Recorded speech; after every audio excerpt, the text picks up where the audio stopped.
people do that. People really think that they can win a point by posturing. And I think that's when you've got to not engage, hit that reset button. And actually, we then got into a really good place. And it was the building block for me having this rapport with him where I could unlock something which he had made a mess of. So, out of crisis comes opportunity. My name's Mike Lander, and you're listening to Higgle, the B2B Sales Club podcast, where we bring you actionable insights about sales RFPs, negotiations, and difficult procurement discussions from sales leaders, brand leaders, and procurement leaders. Please subscribe to get updates when new episodes are released.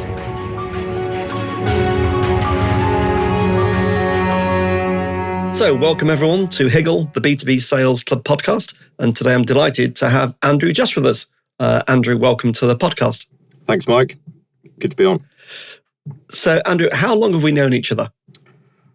We are well into Olympic cycles, and I think it's probably more than 10 years, isn't it now, Mike? Certainly feels that way. I think it is, exactly. So, yeah, I've known Andrew for a long time. What we try and do on this podcast is we try and give different perspectives to salespeople on negotiating deals, on winning more deals, and some of the complexities. And so I bring in different guests. And Andrew's background, which he'll give more about in a second, is very much on the deal-making front, buying and selling companies. And so that gives a very different perspective on negotiating. So before I get into all that, Andrew, talk about your background. What is your background? What do you do? Sure. So I guess, Mike, the way I'd explain it over a sort of dinner party conversation is that I'm a corporate finance advisor. That always sounds really boring, but the crux of it is really helping principally founders when they come to exit their business and then approaching that negotiation, approaching the whole process of how do we tell their story, how do we get buyers interested, and then how do we strike the best deal for them? And a lot of that stuff at the back end really boils down to negotiations. So that's a job I've been doing for 25 years now. My sons think that's utterly tragic that their dad has been doing it for more than half his life. But what I always tell people over dinner is that what keeps it fresh is every deal's different, every client's different, every negotiation's different. Yeah. So it's not a case of doing the same thing over and over, and that's what keeps it lively. I would agree. And in fact, our son, I'm not quite sure he knows entirely what I do, apart from I talk a lot to people on podcasts, and he listens on YouTube, which is great. So just before we get into the detail, we've got like kind of three or four questions to go through. But what's kind of always on my mind is that people think you're either a natural negotiator, brilliant at negotiating, I wish I could be like them, or you can't negotiate to save your life. They don't believe it can be trained. Just before we get into our questions, what's your view on, can anyone be trained to be a great negotiator? Or is there some secret magic sauce that everyone needs? That's an interesting one, Mike. I don't think there's one secret sauce. I think the key to this, as with a lot of people being successful in their working careers, is about authenticity. And it's about actually finding your style. So I will have colleagues of mine who will approach a negotiation in a very different way. But I think it's all about getting the result. And I think if you try to approach getting the result by pretending to be someone you're not, you're probably going to fail. So I think it's about finding an authentic style and using that as your way to steer through a negotiation. Definitely. And I think throughout my kind of negotiating career, that's been a very lasting thread, is just being authentic. I'm not trying to be someone that I've seen and go, I'll just mimic them. I'm just being myself.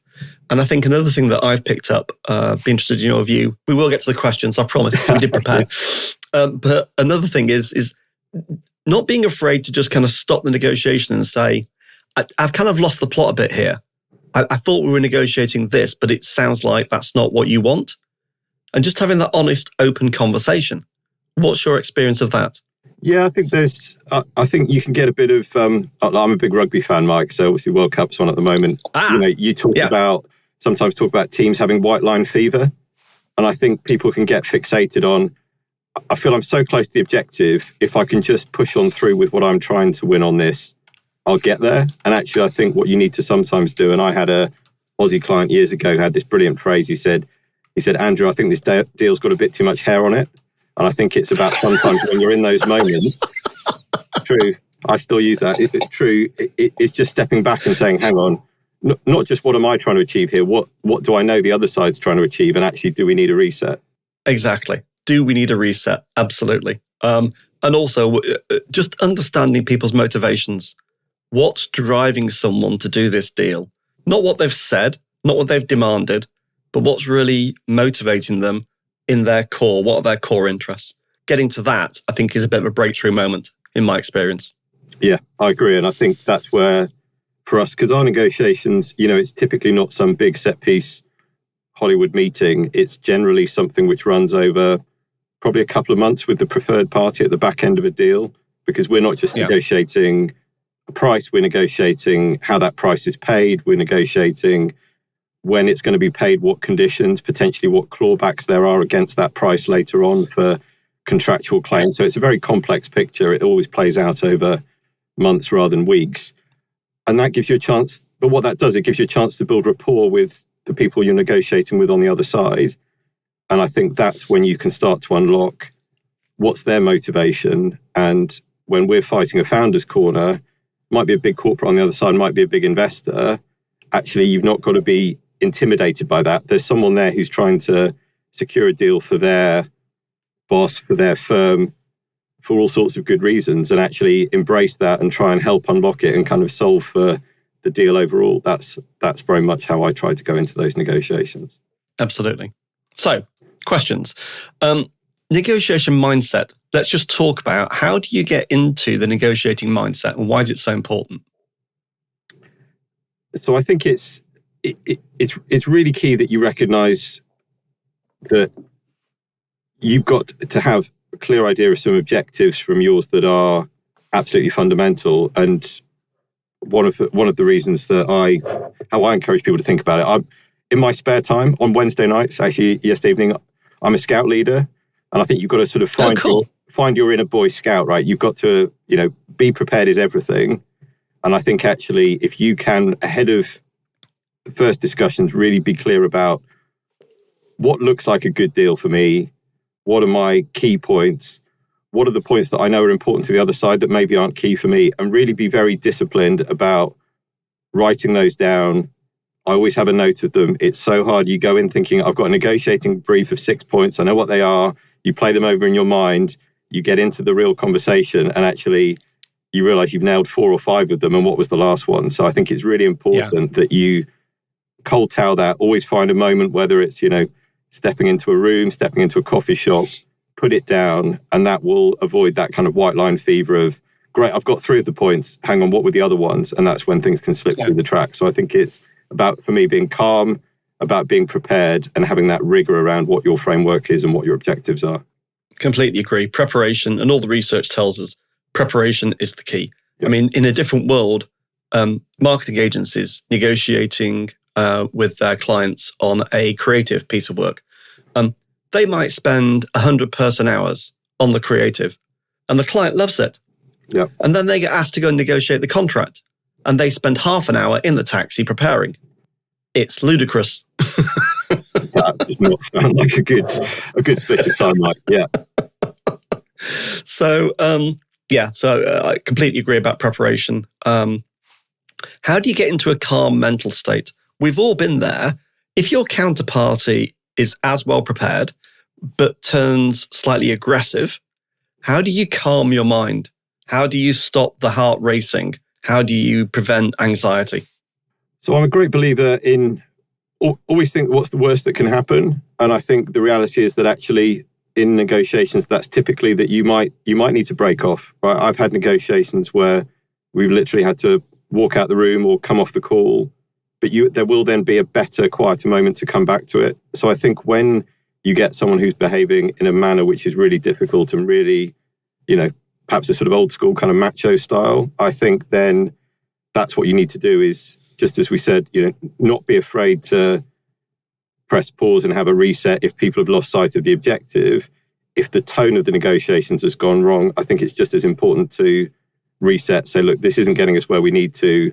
We're going to take a break. That might literally mean walking out the room. I've done that many times when you're, in the lawyer's office or taking a quiet moment. But I think that's what you've got to do, because there are no tricks, I would say, that are really going to wrestle that back to the right place in that moment, you're going to end up with an arms race of posturing. And I would say the best approach is to say, we need that reset. Let's break off here, because there will almost always be another chance to come back to the table in a better way. Exactly. Stories. So anything that springs to mind, no names of anyone or any company, but any kind of like funny moments or terrifying moments as a bit of an illustration of how that mindset thing works. So I think exactly the story that I would be thinking of in that way. We were dealing with a big US multinational on a deal a few years ago. This was actually the sort of before we were all on Teams and Zoom quite so much. So this was with someone on an audio speakerphone in the middle of a room. We were in the lawyer's office with our client, really keen to get a deal done. And the deal was being led in terms of negotiation on the other side by a classic New Yorker general counsel for this big corporate. And he overestimated how much we wanted to do the deal. And so we're in the meeting, his voice is coming out of the speaker. Bear in mind, Mike, he's got no visual clues about what's going on in our room, right? He is really going in here based on what he wants to say. And when we outlined our position, he starts laughing, like really stage laughing. And pretty punchy move, because my client, as with a lot of founders who's been, 20 odd years in business, it's not his first negotiation either. No, exactly. We mimed to our legal representative. We said, look, we're going. Tell Chris we've left. And that was what happened at that point in time. What, of course, then happened is he was due to report to his boss on progress. He was then unable to say that he'd made the progress. So I then get a call when we were in the pub about an hour later asking how we could pick things up and, sorry if that landed on the wrong foot. So that's when someone's really overplayed their hand. We had to not react in a way that raised the temperature, but just break off. But people do that. People really think that they can win a point by posturing. And I think that's when you've got to not engage, hit that reset button. And actually, we then got into a really good place. And it was the building block for me having this rapport with him where I could unlock something which he had made a mess of. So, out of crisis comes opportunity. Absolutely. It's a great illustration. And it also illustrates having a BATNA, a best alternative to a negotiated agreement, i.e., it's not the only deal in town. And if it's not a good deal, you're absolutely prepared to walk away. Yeah. And I would add to that, Mike, it's recognizing that, in this world, you're very rarely negotiating just with one principal who can make all the decisions.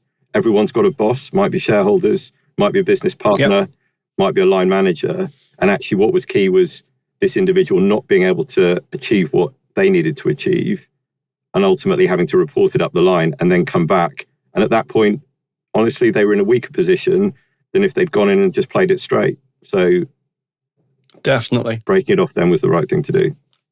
And you've just reminded me of something as well that I say to all of my clients and everyone I talk to about negotiations is if you say something or you say you're going to do something, if something doesn't happen, you have to be prepared to follow it through. Yeah. You cannot I don't believe you can bluff. I don't believe you should bluff in negotiations because if the other party's got a strong BATNA and they walk away, where do you go next? You've got to crawl back to the table. And that's a very, very disadvantageous place to be. Yeah. Say what you mean what you'll say. Definitely. Definitely. So, next question. Making the most of being the smaller, more agile party. So this is the kind of like the David and Goliath kind of problem. So how does that work? So I think it can feel like sometimes you've got the tanks lined up on the lawn pointing at you and you're outgunned. But actually, I always feel with a founder-owned client like we typically have, so maybe sort of one or two key principles, we always have a tight relationship with the legal representatives on our side in the negotiation. So you're maybe talking about, 4 to 6 key individuals as a tight unit going into really all negotiations across price, what's going to happen after the deal, what the contract's going to say. And it will be very often the case that there are double that number on the other side. I actually think it's something that's kind of got harder in the world of doing Teams calls, doing video calls where you have what I call the celebrity squares effect, Mike, where you've got lots of faces looking at you from the screen, and it can be quite intimidating. But I think actually by being able to be much clearer because you're a smaller team around your objectives, but also actually being able to be more flexible and reactive as the negotiations play out, because we've got shorter lines of communication, shorter lines of command, we can huddle quickly and change tack if we spot an opportunity. That big group of a dozen, 15 people in multiple locations, they're going to find it a lot harder. So they might have a bit more muscle, but they've got less ability to react quickly. So that's what I think. I think it's easier to be clear on your objectives. You can be faster in terms of decision making as things move along. And that is something which I would never lose sight of in negotiations as a real advantage. And actually, if you've got a minute, got a great story about this. So you'll remember, Mike, our old boardroom and our old offices where we had this huge table. I do. We sat about 16. So we were in a negotiation. Very grand. It's a very grand room. It was a relatively old building. It was beautiful. Yeah. That's right. So West London townhouse, big high ceiling. And the boardroom table was absolutely huge. So we were in a negotiation where our client, small British niche manufacturing business, some really smart technology, and the other side of the table was Saab, right? So we tend to know them in this country as car makers, but they're a huge defense group, a lot of really smart aerospace, make planes, make tanks, all that kind of good stuff. And they were interested in really the value engineering that our client brought. So we knew there was a great strategic logic to this deal. We needed to get through the negotiations. And they turned up for probably one of the key meetings with, I mean, Mike, it must have been a dozen people. They didn't fit around our table. So we were sort of huddled halfway alongside. And they had Big Four accountants advising them on their diligence. They had obviously all their expensive lawyers. But the really key thing was, outside of the headline price, some of the deductions and adjustments to price which come out of the accounting due diligence are really important, right? So you might be talking about a deal that's in the tens of millions, but you've absolutely got hundreds of thousands to play for when you come to those adjustments. And because we were a small, nimble team, we were really clear about what we were asking for. And what we saw was that because Saab's team had met for the first time face to face in our reception downstairs, that they weren't. And so we cheekily asked for something which, one of those points which you know them 9 out of 10 times, you're going to have to give it up because it's probably off market. Yes. But we asked, and actually we spotted the Big Four accountant at one end of the table, unable to catch the eye of his client on this point, who then gave it away. Yeah. That really came out of, if they were a mirror image of us, if they'd been a small team joined up and talked about their objectives, we would have never won that point. But actually, because they were disjointed, weren't as well connected, I mean, that was sort of £500,000 right there. So it's the kind of thing where seeing opportunity out of the fact that we were more joined up than they were, and actually not seeing those as tanks pointing at you on the lawn, but actually that they're not talking to each other was great. It's still one of the few times we've won that point, but it absolutely came out of their lack of being joined up. That's a brilliant example. And again, it's the kind of the speedboat versus the kind of the super tanker. Exactly that. You've got the ability to be much more agile in the negotiation. It's a great illustration.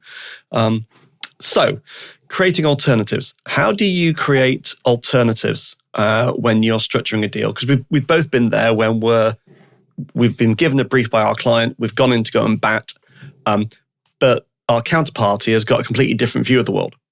And we have to kind of be creative in building different deal structures that meets their agenda and also our client's agenda. How does that kind of work?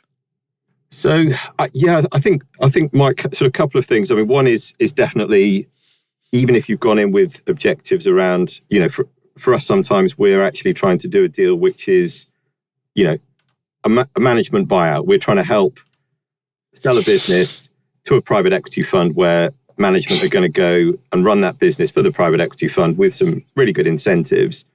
So you get this moment where actually have the management team who work for our client, the seller, are they now really thinking about the next stage of life, which is when they're going to be working for the private equity fund?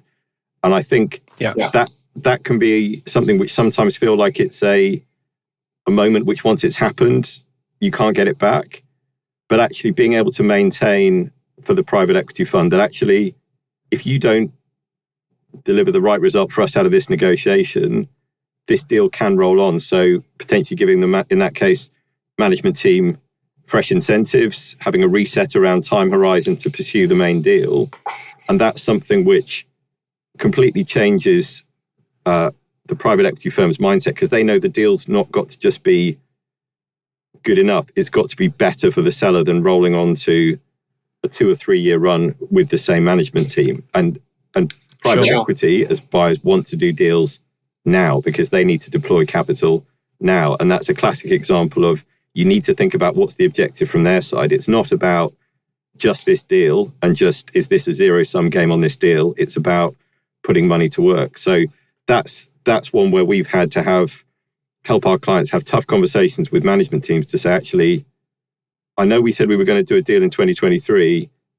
Let's actually talk about what that deal could look like in 2025, get them back on the bus. And then all of a sudden, private equity have got to work harder, stretch further to get that deal through. So that's kind of an example of making sure that you can kind of have a change in those objectives in terms of some of the stakeholders, I guess. The other thing, Mike, No, go on, carry on.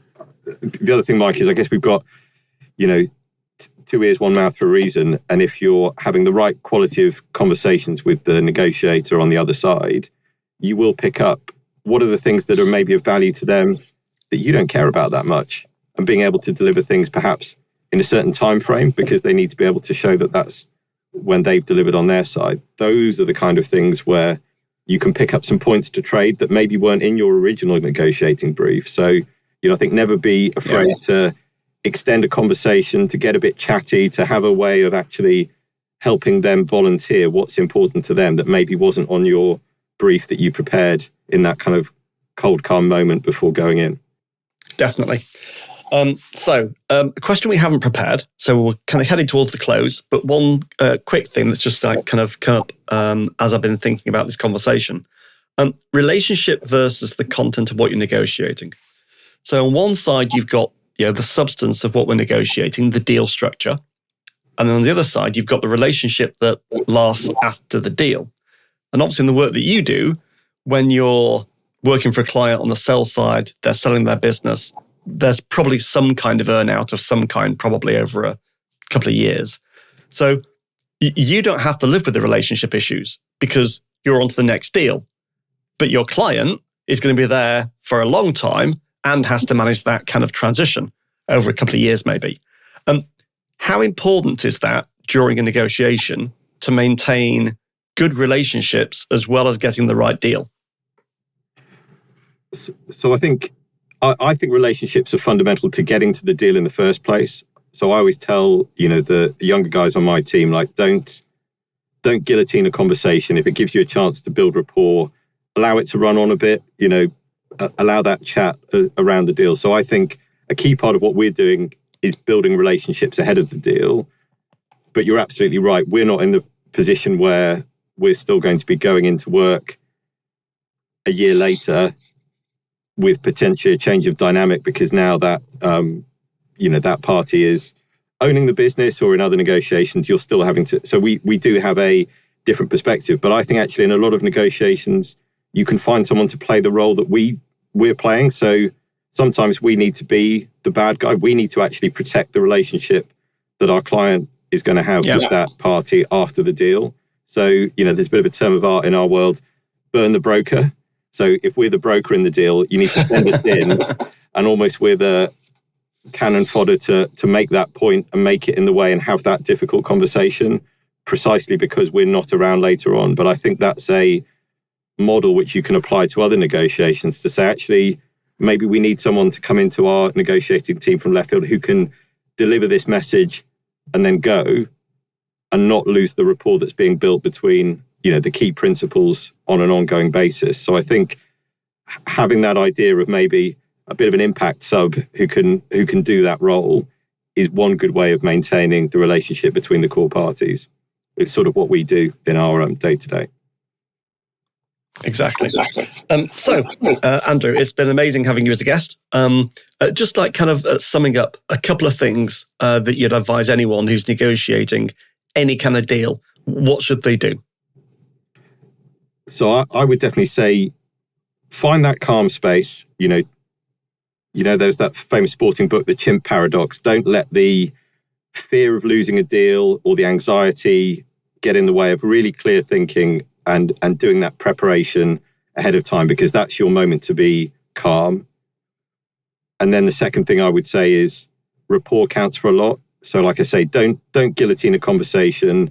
Allow a chance for the conversation to flow, partly because it's easier doing business with people you like, but that's your opportunity to pick up on cues that are important to the other side that might not have been part of your negotiating brief. And if you pick them up, those are the kind of things that you can play around the edges in order to win your key objectives. Andrew, brilliant. What a great summary. Just where can people find out more about you and how can they contact you? So Mike, as you'd expect, I'm all over LinkedIn, but I spend my days at a firm called Cavendish, and we're in the City of London, and spend all our time working with owners of businesses. So always really happy to have a conversation with someone in that place. Andrew, it's been amazing. Thanks very much indeed. Thanks, Mike. Thanks for listening to Higgle, the B2B Sales Club podcast series with your host, Mike Lander. Please subscribe so that you'll catch all the next episodes.